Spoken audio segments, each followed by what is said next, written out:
السلام علیکم ناظرین، اس ایپیسوڈ کے شروعات میں ہم شاہین شاہ کا ایک شاندار قبیلہ دیکھتے ہیں جہاں پہ یگیت اپنی ماں دیدار کے ساتھ سردار خیمے سے باہر آتا ہے۔ دیدار کہتی ہے اپنے غصے کو زندہ رکھو لیکن اپنی قوم کو اپنی کمزوری مت دیکھنے دو، سینہ تان کے کھڑے ہو، تم شاہین شاہ کا خون ہو۔ یگیت کہتا ہے ماں مجھے چوٹ لگی ہے، میرا خون بہایا گیا ہے لیکن وہ فلاویوس نامی غدار اب بھی زندہ ہے، میں ان دونوں محبت کرنے والوں سے اس کا حساب لوں گا جو انہوں نے میرے ساتھ کیا ہے۔ دیدار کہتی ہے تم لوگے لیکن اگر تم غصے کے ساتھ بھاگو گے تو گر جاؤ گے، اگر تم صبر سے چلو گے تو تم حکمرانی کرو گے، اب تم اس ریاست کا مستقبل ہو۔ ایک آواز گونجتی ہے ہوشیار، کنیکوں کے محافظ سلجوقی سلطنت کے وارث شاہین شاہ سردار تشریف لا رہے ہیں۔ اگلے لمحے شاہین شاہ دمیر خان اور باقیوں کے ساتھ قبیلے میں داخل ہوتا ہے۔ لوگ پرجوش انداز میں اسے خوش آمدید کہتے ہیں۔ شاہین شاہ ان کا شکریہ ادا کرتا ہے، پھر کہتا ہے اے میری دکھوں کی ماری قوم، جو ریاست ہم نے مل کر قائم کی ہے اسے ہم سلجوکیوں کے شایان نشان ایک سلطنت میں بدل دیں گے، اللہ ہمیں کامیاب کرے۔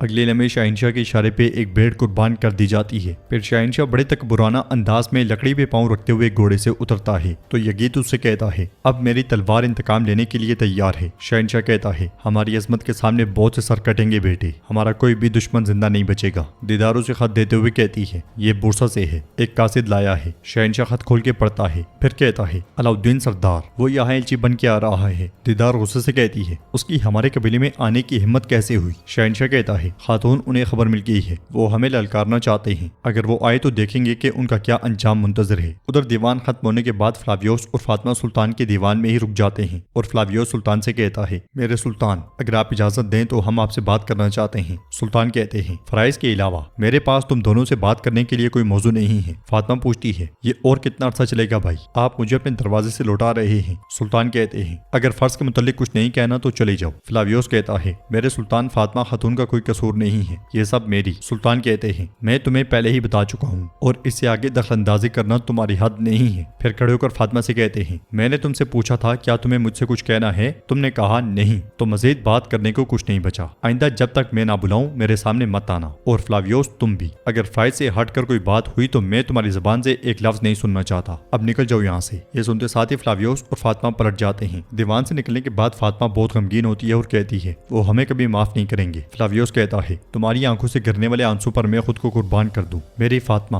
ہم نے اس محبت کے لیے بہت کچھ سہا ہے، ہمیں صبر کرنا ہوگا، ہم پوری کوشش کریں گے کہ ان کا دل نرم کر لیں، پریشان نہ ہو۔ ادھر اسپورچا کمرے سے نکلنے کے بعد آگے بڑھتی ہی ہے کہ نیلوفر اسے آواز دیتے ہوئے کہتی ہے شہزادی اسپورچا رکو۔ اسپورچا پلٹ کے اس کے پاس آتی ہے۔ نیلوفر پوچھتی ہے تم کہاں جا رہی ہو؟ تو اسپورچا کہتی ہے اگر میں تمہیں بتاؤں تو یہ مناسب نہیں ہوگا، بہتر ہے تم سلطان اورحان سے پوچھو۔ نیلوفر کہتی ہے نہیں، میں ان سے نہیں پوچھوں گی، اگر کوئی اہم بات ہوئی تو وہ مجھے خود بتا دیں گے، چونکہ انہوں نے مجھے نہیں بتایا تو یہ کوئی عام بات نہیں ہو سکتی۔ شہزادی اسپورچا کہتی ہے لیکن تمہارے تجسس کو دیکھ کر لگتا ہے کہ جاننے سے پہلے ہی تمہیں پرواہ ہو رہی ہے۔ نیلوفر کہتی ہے تم میری رحم دلی کا غلط مطلب نکال رہی ہو شہزادی اسپورچا۔ اسپورچا کہتی ہے تو ہم یہ فرض کر سکتے ہیں کہ محل میں منتقل ہونا تمہارے لیے اچھا رہا نیلوفر خاتون، تمہیں وہ باتیں یاد آنے لگی ہیں جو تم نے ایک لاڑ کے محل میں سیکھی تھیں۔ نیلوفر کہتی ہے خیر سے جاؤ۔ دونوں پلٹ جاتی ہیں۔ نیلوفر آگے بڑھتے ہوئے کمرے میں داخل ہوتی ہے جہاں سلطان تیار ہو رہے ہوتے ہیں اور نیلوفر سے کہتے ہیں ہم شہنشاہ کے پوتے شہزادے اینڈرونیکوس کو روکنے کے لیے شہزادی اسپورچا کے ساتھ روانہ ہوں گے، ہمیں آج صبح یہ خبر ملی ہے۔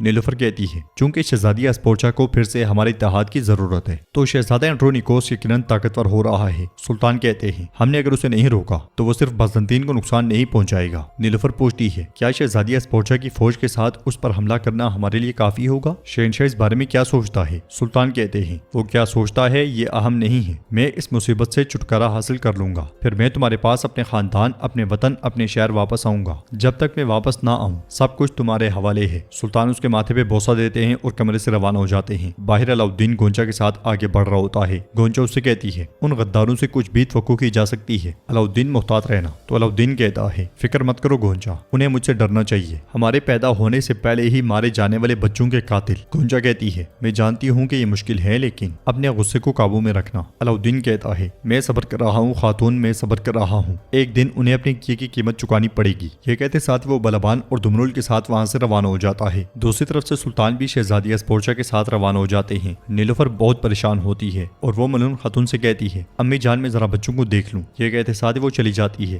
گونچا کہتی ہے مجھے لگتا ہے کہ نیلوفر کی حالت ٹھیک نہیں ہے، صاف ظاہر ہے کہ کوئی بات ضرور منظور ہے؟ ملون خاتون کہتی ہیں ہاں میری بیٹی۔ نیلوفر خاتون ایک کڑے امتحان کی دہلیز پر ہے۔ شہنشاہ چاہتا ہے کہ شہزادی اسپوچا اور سلطان ارحان کی شادی ہو جائے۔ یہ سن کے وہ سب چونک جاتی ہیں اور گونجا کہتی ہے یہ آپ کیا کہہ رہی ہیں؟ فاطمہ پوچھتی ہے اور بھائی وہ کیا کہتے ہیں ماں؟ گونجا کہتی ہے ہمارے سلطان ایسی کوئی بات قبول نہیں کریں گے۔ کیا ایسا ہی ہے نا ماں؟ ملون خاتون کہتی ہے انشاءاللہ انہیں ایسا کرنے کی ضرورت نہیں پڑے گی، اور اگر ضرورت پڑی تو ریاست کی خاطر جو بھی قیمت چکانی پڑے گی وہ چکائی جائے گی۔ فاطمہ اور گونجا بھی پریشان ہوتے ہوئے نیلوفر کے پیچھے چلی جاتی ہیں۔ دوسری طرف علاؤالدین، دمرل اور بلبان شہنشاہ کے قبیلے جا پہنچتے ہیں۔ قبیلے میں بڑی تعداد میں الخانی سپاہی دکھائی دیتے ہیں۔ تیاریاں دیکھتے ہوئے بلبان علاؤالدین سے کہتا ہے یہ غدار جنگ کی تیاری میں ہیں۔ وہ گھوڑے روک کر آگے بڑھتے ہیں تو ایک سپاہی ان سے کہتا ہے اپنی تلواریں رکھ دو، شہنشاہ سردار تمہارے انتظار میں ہیں۔ وہ ہتھیار اپنے سپاہیوں کو ہی دیتے ہیں اور آگے بڑھتے ہیں۔ آگے بڑھتے بڑھتے وہ شہنشاہ کے خیمے میں داخل ہوتے ہیں جہاں پہ دمیر خان بھی بیٹھا ہوتا ہے۔ سلام دعا کے بعد شہنشاہ کہتا ہے ہمیں تمہارے سلطان ارحان سے تمہاری خبر مل گئی تھی، ہم تمہارے ہی انتظار میں تھے۔ علاؤالدین کہتا ہے ہاں غدار ہمیشہ انتظار ہی کرتا ہے شہنشاہ سردار، وہ جنگ کا انتظار کرتا ہے اور امان کا بھی، اور اپنی موت کا بھی انتظار کرتا ہے، اور یہ فیصلہ کہ تمہارا کیا انجام منتظر ہے اس جواب پر منحصر ہوگا جو مجھے آج ملے گا۔ دمیر خان کہتا ہے تم ایک ایلچی بن کر آئے ہو یا دھمکیاں دینے؟ علاؤالدین کہتا ہے جسے میرے الفاظ دھمکی لگیں وہ دھمکی سمجھے اور جسے تنبیہ لگے وہ تنبیہ سمجھے، اہم بات یہ ہے کہ تم اس پہ عمل کرو۔ شہنشاہ کہتا ہے اپنی حد سے تجاوز نہ کرو اور مجھے اپنا بڑا سمجھو، ادب کا خیال رکھو، تم ایلچی بن کر آئے ہو تو ایلچی بن کر ہی جاؤ، اب بولو کیوں آئے ہو؟ علاؤالدین اسے کہتا ہے یہ دولت عثمانیہ کے عظیم سرزمین کے واحد مالک سلطان ارحان غازی کا حکم ہے، تم نے اپنے سلطان اور اپنی ریاست کی نافرمانی کی ہے، اور تم نے یہ کہہ کر ہماری سرزمین پر قبضہ کیا ہے کہ تم نے ایک آزاد ریاست قائم کر لی ہے۔ شہنشاہ سردار تمہارے پاس 3 دن کی مہلت ہے، تم دولت عثمانیہ کی سرزمین فوراً چھوڑ دو گے؟ یزید کہتا ہے اور اگر ہم نہ گئے تو کیا ہوگا علاؤالدین سردار؟ جواب میں علاؤالدین کہتا ہے تم جاؤ یا نہ جاؤ تمہارا انجام ہماری تلواروں سے ہی ہوگا، انتظار کرو اور دیکھ لینا۔ یہ سن کے دمیر خان غصے سے پاگل ہو جاتا ہے۔ علاؤالدین مزید کہتا ہے میں تم سے کہہ رہا ہوں اگر تم رکے تو تم سب مارے جاؤ گے، یہ بات جان لو۔ شاہنشاہ غصے میں اٹھتا ہے اور کہتا ہے میں نے تم سے کہا تھا کہ تم اپنی حد سے آگے مت بڑھو۔ علاؤالدین سردار تم میری تلوار کی نوک پر ہو، تمہارا بھائی سلطان ارحان بھی تمہیں میرے ہاتھوں سے بچا نہیں سکتا۔